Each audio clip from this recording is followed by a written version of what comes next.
Assalamualaikum warahmatullahi wabarakatuh. Halo semua, perkenalkan saya Hisnita Hikmayani dengan NIM C1M023151. Saya mahasiswa program studi Agroekoteknologi Fakultas Pertanian Universitas Mataram. Pada kesempatan kali ini saya akan mempresentasikan materi tentang interaksi tanaman di dalam komunitas terhadap cekaman abiotik dan biotik. Baik, tanpa berlama-lama lagi, mari kita membahas materi. Selanjutnya saya akan memaparkan materi saya tentang interaksi tanaman di dalam komunitas terhadap respon cekaman abiotik dan biotik. Di sini saya akan menjelaskan terlebih dahulu tentang interaksi tanaman di dalam komunitas. Komunitas tanaman adalah sekumpulan berbagai jenis tumbuhan yang hidup bersama pada area tertentu dan saling berinteraksi satu sama lain serta dalam lingkungannya. Komunitas ini tidak hanya terdiri dari satu spesies, tetapi merupakan gabungan beberapa spesies yang memiliki peran berbeda sehingga membentuk suatu ekosistem yang stabil. Komponen penyusun komunitas seperti spesies, populasi, dan lingkungan. Komunitas tanaman tersusun dari spesies, jenis tanaman yang berbeda, populasi atau kelompok individu dari satu jenis tanaman, dan lingkungan abiotik seperti tanah, air, suhu, dan cahaya. Hubungan antara ketiga komponen ini mempengaruhi struktur, fungsi, dan keseimbangan komunitas. Selanjutnya, dinamika komunitas dan perubahan ekosistem. Komunitas tanaman selalu mengalami perubahan dari waktu ke waktu, faktor alam maupun aktivitas manusia. Perubahan tersebut meliputi suksesi atau pergantian komposisi spesies, pergantian musim, serta gangguan seperti kebakaran, banjir, atau aktivitas pertanian. Dinamika ini menentukan bagaimana suatu ekosistem berkembang, pulih, dan mengalami degradasi. Selanjutnya, faktor pembentuk komunitas. Yang pertama itu iklim, seperti cahaya, suhu, dan curah hujan. Iklim sendiri merupakan faktor utama dan menentukan jenis tanaman yang dapat tumbuh di suatu wilayah. Intensitas cahaya mempengaruhi fotosintesis, suhu mengatur kecepatan pertumbuhan, dan curah hujan menentukan ketersediaan air. Variasi iklim membentuk pola distribusi komunitas tanaman seperti hutan hujan, savana, dan padang rumput. Yang kedua, tanah meliputi tekstur, pH, dan unsur hara. Tekstur tanah membentuk kemampuan menahan air dan aerasi. pH mempengaruhi ketersediaan unsur hara, sedangkan kandungan unsur hara menentukan tingkat kesuburan tanaman. Yang terakhir, topografi dan ketinggian. Perubahan ketinggian mempengaruhi suhu, intensitas cahaya, dan kelembapan. Tanaman di dataran rendah berbeda dengan tanaman di dataran tinggi karena perbedaan tekanan dan kondisi lingkungan. Lereng juga mempengaruhi aliran air dan erosi sehingga menentukan komposisi tanaman. Selanjutnya, jenis interaksi antar tanaman. Yang pertama, kompetisi, perebutan cahaya, air, unsur hara, dan ruangan. Tanaman ini bersaing untuk mendapatkan sumber daya yang terbatas. Tanaman yang tinggi mendominasi cahaya, sedangkan tanaman dengan akar kuat mendominasi penyerapan air dan unsur hara yang bagus. Kompetisi mempengaruhi pertumbuhan, hasil, dan distribusi tanaman di lapangan. Yang kedua, mutualisme, hubungan saling menguntungkan mikoriza dan rhizobium. Dalam mutualisme, kedua organisme mendapat manfaat. Contohnya, mikoriza membantu tanaman menyerap hara dan air, sedangkan tanaman menyediakan karbohidrat. Pada legum, rhizobium membentuk bintil akar untuk menambah nitrogen sehingga meningkatkan kesuburan. Yang ketiga, alveolopati, pengaruh senyawa kimia tanaman. Sebagian tanaman menghasilkan senyawa kimia yang dapat menghambat atau merangsang pertumbuhan tanaman lain. Contohnya, tanaman alang-alang mengeluarkan senyawa fenolik yang menghambat pertumbuhan tanaman budidaya. Yang keempat, komensalisme. Satu spesies diuntungkan tanpa merugikan lainnya. Pada interaksi ini, satu jenis tanaman memperoleh manfaat, misalnya tanaman epifit yang menempel di pohon hanya untuk mendapatkan tempat dan cahaya tanpa menghambat pertumbuhan pohon inangnya. Yang terakhir, parasitisme. Satu spesies merugikan tanaman lain atau benalu. Benalu menyerap air dan nutrisi langsung dari jaringan tanaman inang. Hal ini menyebabkan tanaman inang melemah, pertumbuhannya terhambat, dan produksinya menurun. Ada beberapa peran interaksi tanaman dan mikroorganisme. Yang pertama, peran bakteri tanah dan jamur dalam ekosistem tanaman. Bakteri dan jamur tanah membantu mengurangi bahan organik menjadi unsur hara yang dapat diserap tanaman. Mereka juga memperbaiki struktur tanah dan meningkatkan ketersediaan hara. Yang kedua, fiksasi nitrogen oleh bakteri. Beberapa bakteri seperti rhizobium dan azotobakter berperan menambah nitrogen bebas menjadi bentuk amonium yang dapat dimanfaatkan tanaman. Proses ini penting untuk menjaga kesuburan tanah, terutama pada sistem pertanian tanpa pupuk sintetis. Peran mikroba antagonis. Mikroorganisme antagonis seperti Trichoderma dan Pseudomonas dapat menekan patogen tanaman melalui kompetisi ruangan, produksi antibiotik, atau parasitisme. Kehadirannya membantu melindungi tanaman dari penyakit. Dampak interaksi terhadap pertumbuhan. Yang pertama, pengaruh positif dan negatif. Interaksi positif seperti mutualisme dan komensalisme dapat meningkatkan pertumbuhan dan ketahanan tanaman. Sebaliknya, kompetisi dan parasitisme dapat menurunkan pertumbuhan, mengurangi hasil, dan melemahkan kondisi tanaman. Yang kedua, penentuan dominasi dan pola segar tanaman. Interaksi ekologis menentukan tanaman mana yang mendominasi suatu kawasan. Misalnya, tanaman yang lebih adaptif terhadap cahaya rendah akan mendominasi bawah kanopi hutan. Pola sebar tanaman dapat bersifat mengelompok, acak, atau merata sesuai jenis interaksi yang tersedia. Yang terakhir, implikasi bagi sistem tumpang sari, agroforestry, dan rotasi tanaman. Pemahaman interaksi tanaman membantu merancang sistem tanaman yang lebih produktif. Dalam tumpang sari, tanaman yang tidak saling berkompetisi dipandukan agar hasil optimal. Agroforestry memanfaatkan interaksi positif antara pohon dan tanaman bawah. Rotasi tanaman mencegah penumpukan patogen dan meningkatkan kesuburan tanah. Selanjutnya, materi bagian kedua, yaitu respon terhadap cekaman abiotik.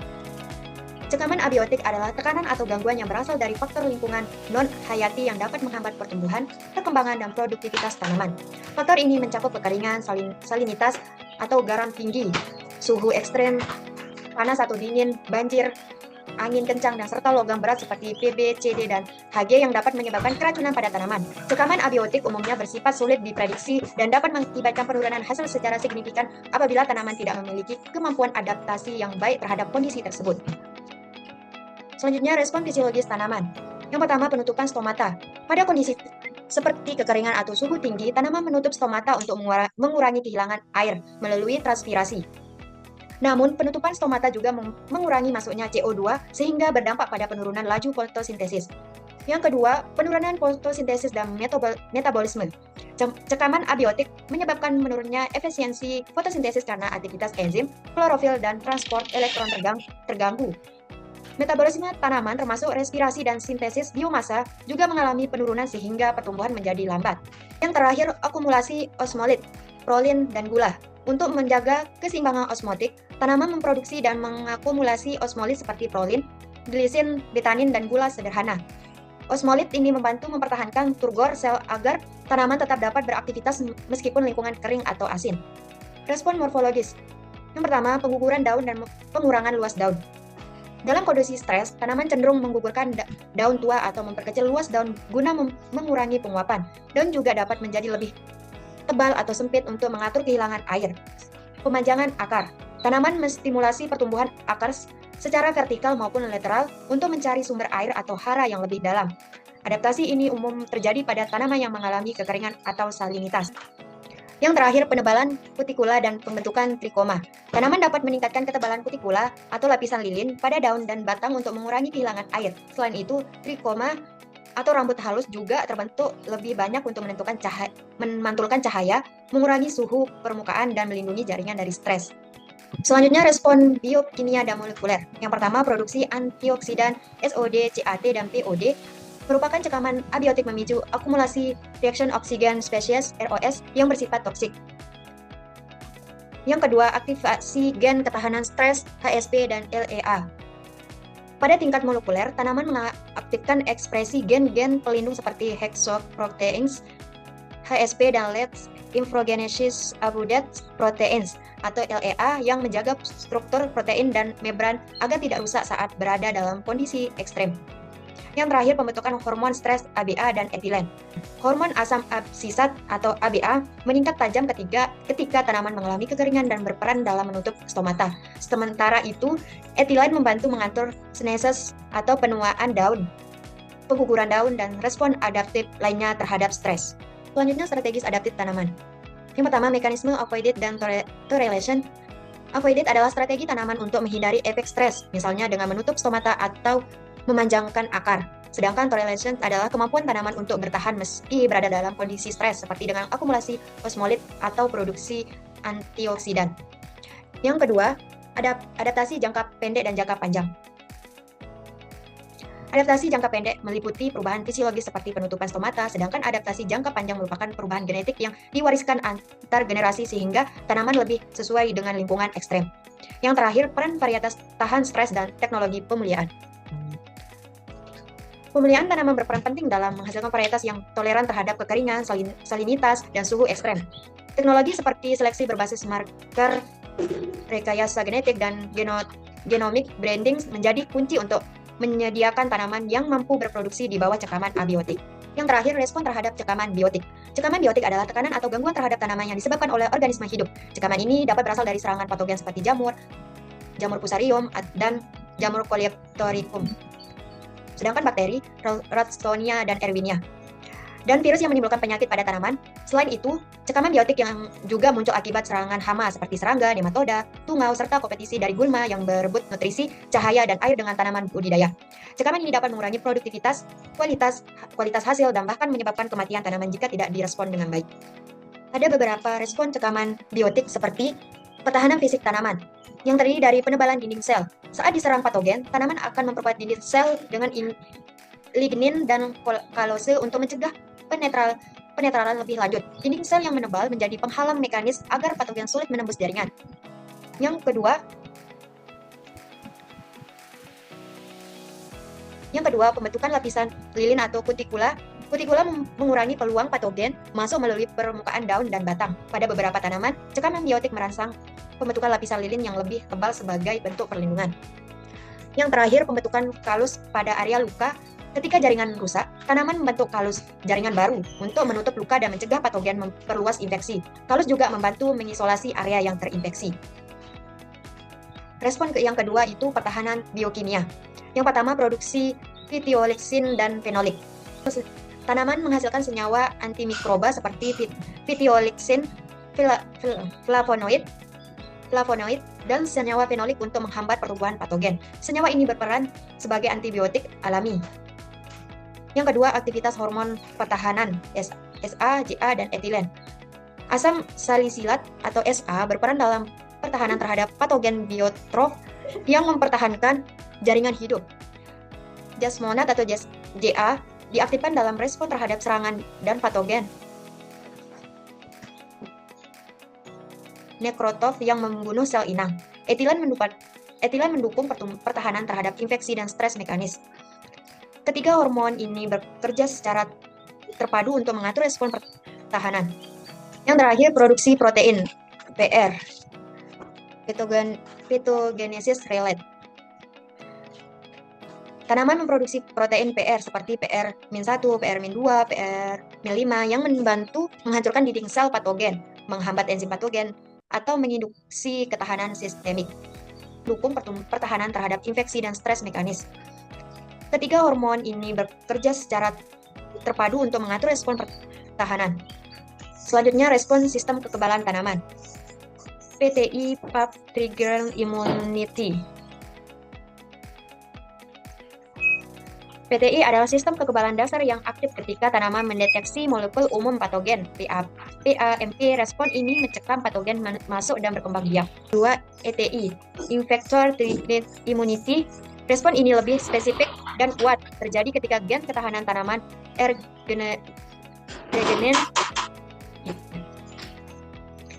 Respon ini lebih spesifik dan kuat terjadi ketika gen ketahanan tanaman regenerasi mengenali efektor patogen. ETI menghasilkan reaksi cepat untuk menghentikan penyebaran patogen. Ketiga, mekanisme HR atau Hive Resistive Response. HR adalah reaksi kematian sel terlokalisasi di sekitar area infeksi untuk menghambat patogen berkembang. Mekanisme ini umum pada serangan jamur dan bakteri. Yang terakhir, SAR, System Acquired Resistance. SAR adalah ketahanan menyeluruh pada seluruh bagian tanaman setelah terjadi infeksi lokal. Tanaman menjadi lebih siap menghadapi serangan berikutnya melalui peningkatan ekspresi protein PR dan hormon SA. Dari ketiga materi, terdapat hubungan interaksi komunitas tanaman terhadap respon cekaman abiotik dan biotik. Yang pertama, kompetisi dan kerentanan cekaman. Dalam komunitas, tanaman saling berinteraksi melalui kompetisi cahaya, air, dan unsur hara. Kompetisi yang tinggi dapat melemahkan tanaman, sehingga responnya terhadap cekaman abiotik seperti kekeringan, salinitas, suhu ekstrim, maupun cekaman biotik seperti patogen dan hama menjadi lebih rendah. Yang kedua, interaksi positif meningkatkan ketahanan. Beberapa interaksi seperti simbiosis dengan mikroba tanah, seperti mikoriza, bakteri penambat, yaitu N, dan tanaman penutup dapat meningkatkan penyerapan nutrisi, memperbaiki struktur tanah, serta memperkuat respon tanaman terhadap cekaman abiotik maupun biotik. Yang ketiga, efek mikroba di rhizosfer. Komunitas akar mempengaruhi jenis mikroba yang hidup di sekitar tanaman. Mikroba menguntungkan dapat menginduksi resistensi tanaman terhadap patogen dan membantu toleransi terhadap cekaman abiotik seperti kekeringan atau toksisitas logam. Yang terakhir, kepadatan tanaman dan resiko cekaman biotik. Komunitas yang terlalu rapat meningkatkan kelembapan dan memudahkan penyerapan patogen sehingga respon tanaman terhadap cekaman biotik menjadi lebih penting dan sering muncul.